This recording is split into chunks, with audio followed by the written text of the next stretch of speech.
1000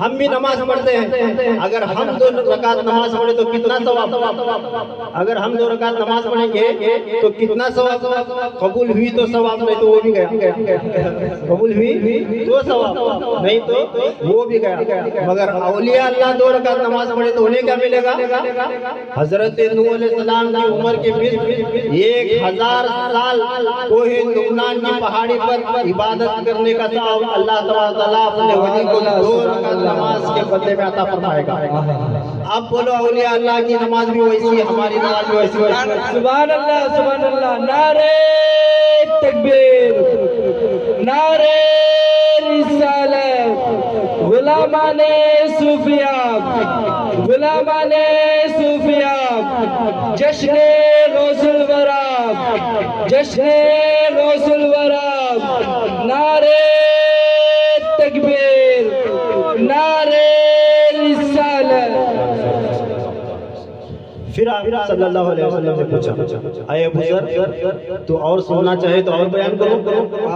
دیکھیے آغاز اپنی امت کے اولیاء کا ذکر ایسے فرما رہے ہیں کہ حضرت ابو ذر غفاری رضی اللہ تعالیٰ عنہ کو گھول گھول کر تھوڑا تھوڑا پلا رہے ہیں، تھوڑا پلا رہے ہیں۔ پھر آپ نے فرمایا یا رسول اللہ بیان کیجیے۔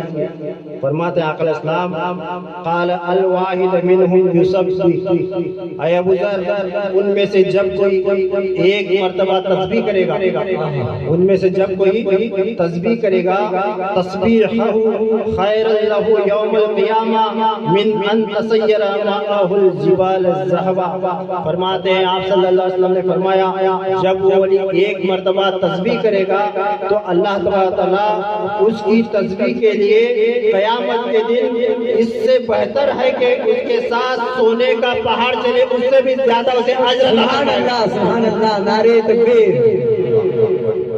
ایک تسبیح کرنے کے بدلے میں اولیاء اللہ کو ایک سونے کا پہاڑ اس کے ساتھ چلنے والا ایسا اجر عطا کرنے سے زیادہ، اس سے بڑھ کر کہیں زیادہ اجر و ثواب اللہ تعالیٰ اپنے اولیاء کو عطا فرمائے گا۔ پھر آپ صلی اللہ علیہ وسلم نے فرمایا اے ابو ذر کہو تو اور بیان کرو، اگر تو سننا چاہتا ہے تو اور بیان کرو۔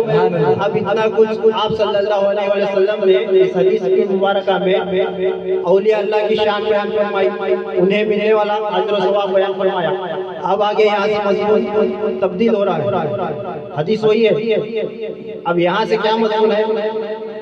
اب یہاں سے آپ لوگ اولیاء اللہ کی زیارت کرتے ہیں، گوا کی سرزمین پر کئی علماء آتے ہیں، مشائخ آتے ہیں، جو ہی سنا بھاگ کر چلے جاتے ہیں، جیسے آج نہ دھوپ نہ چھاؤں نہ ٹھنڈ نہ گرمی، جو بھی موسم ہو آپ جا کر بیٹھتے ہیں اور سنتے ہیں۔ ماشاءاللہ الحمدللہ، جہاں بھی جو بھی بزرگ ہے جانا چاہیے، سننا چاہیے، ایسی مجلسوں میں شریک ہونا چاہیے۔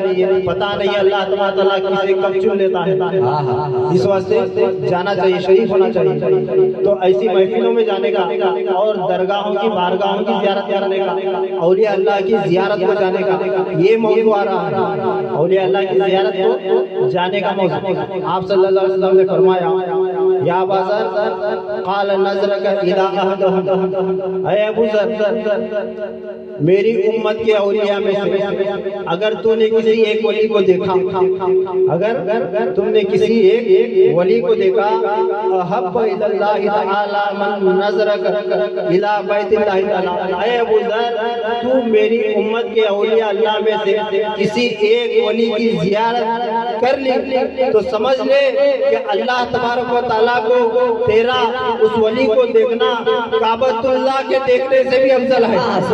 کیا فرمایا؟ اللہ تعالیٰ کے ولی کی زیارت کرنا، اللہ تعالیٰ کے ولی کو دیکھنا، یہ اللہ تعالیٰ کے نزدیک کعبۃ اللہ کو دیکھنے سے زیادہ پسندیدہ ہے۔ اب کسی کے سمجھ میں نہ آئے تو یہ حدیث مصطفیٰ صلی اللہ علیہ وسلم، یہ حدیث پاک میں اپنی مرضی سے نہیں بیان کیا، چاہے تو میں جو بیان کرنا ہے وہ بیان کر کے گزر جاتا تھا. اس واسطے میں حدیث کا متن پڑھ کر سنا رہا ہوں. حدیث کا متن عربی الفاظ اس واسطے پڑھ رہا ہوں تاکہ کسی کو شک و شبہ نہ ہو. اس واسطے آقا علیہ السلام اتنی بلند و بالا باتیں ہیں, اتنے رموز کی باتیں ہیں, یہ فرما رہے ہیں. اس واسطے ابو ذر غفاری رضی اللہ تعالیٰ عنہ کو آقا علیہ السلام نے بار بار پوچھا ہے کہ اے ابو ذر کہو تو اور بیان تاکہ انکار کا تو شبہ ہی نہیں. حضرت ابو ذر ہضم کر رہے ہیں یا نہیں؟ یا رسول اللہ وہ کیسے؟ اگر یہ پوچھ لیا ہوتا تو ہمیں آگے کی باتیں نہیں ملتی. اگر ابو ذر غفاری پوچھ لیتے آقا یہ کیسے, یہ کیوں, یہ کیسا, یہ کیا, کیوں کا اگر سوال کر لیتے تو آگے کی حدیث ہمیں نہیں ملتی. اس واسطے صوفیاء کرام نے شرط لگائی ہے جب اللہ تعالیٰ کا ولی کی بارگاہ میں بیٹھو یا اپنے کاملین پیر و مرشد کی بارگاہ میں بیٹھو, جب وہ بات کرنے لگے تو اپنے دلوں کو تھام کر سنبھال کر بیٹھو. پتہ نہیں کب کی زبان سے کیا نکل جائے. پھر سنے آگے آپ صلی اللہ علیہ وسلم نے فرمایا مزارات کی, اولیاء اللہ کی زیارت کرنے والوں کے لیے خاص آپ صلی اللہ علیہ وسلم کا پیغام سمجھ کر سنے. فرماتے ہیں آقا علیہ السلام ومن نظر الیہ فکأنما ینظر الی اللہ تعالی. اے ابو ذر, اللہ تعالیٰ کے اولیاء اللہ ایسے لوگ ہیں, میری امت میں ایسے ولی آئیں گے جس نے انہیں دیکھا گویا اس نے اللہ کو دیکھا. جس نے اللہ کے ولی کو دیکھا گویا اس نے اللہ کو دیکھا, کیونکہ اللہ تعالیٰ نے قرآن پاک میں فرمایا ہے وَنَحْنُ أَقْرَبُ إِلَيْهِ مِنْ حَبْلِ الْوَرِيدِ.